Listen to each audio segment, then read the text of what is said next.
170 wild horses live in Theodore Roosevelt National Park. They roam the 47,000 acres of the park. And new this morning, Nikki Johnson caught up with the park management to learn more about how the park works to prevent overpopulation of the herd. Good morning, Nikki. Good morning, Josh. For years, the park has used a capturing process to prevent overpopulation. And last year, the process didn't happen because of the pandemic. But this year, management says it must be done to keep the park healthy. It is a reproductive herd. There is limited rangeland out here. The park is fenced, and the horses compete with native wildlife for resources. To control overpopulation, the park uses tranquilizer darts to anesthetize the animal, haul them to a facility with shelter, food and water, and veterinary care before they're auctioned to the public. Mary Lou Weber has tracked and documented the horses since the late 80s, even volunteering with the park for 22 years. They capture some of the young horses and they sell them to people so that they have good homes.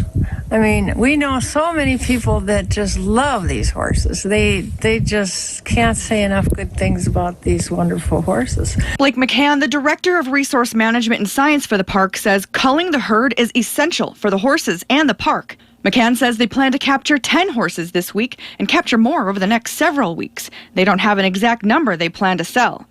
When we asked the park about their horse management plan, they said they don't have one right now, but they're working on one.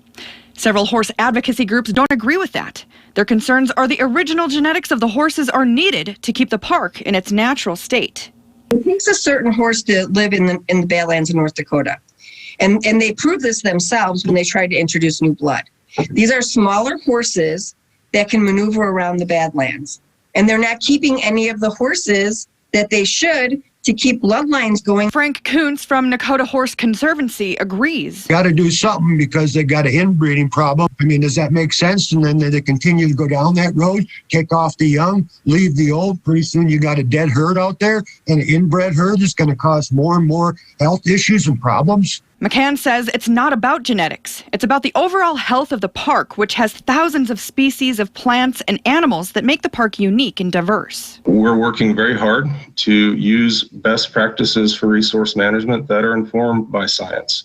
We manage at the herd level, as we do with other animals in the park, meaning that we don't tend to look at individuals either genetically or otherwise. It's the herd level statistics and health that we're most concerned with.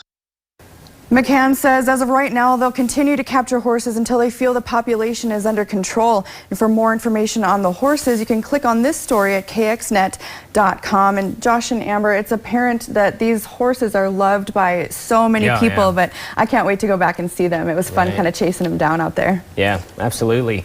Yeah, no, I mean, these people, regardless of whatever side they're on, they are super passionate about the topic. So, I mean, obviously they're a treasure for our state, and just good to see that there's so much interest in preserving and conserving them. Exactly. These horses are kind of popular. Yeah. Yeah, and people come from all over the state to see them.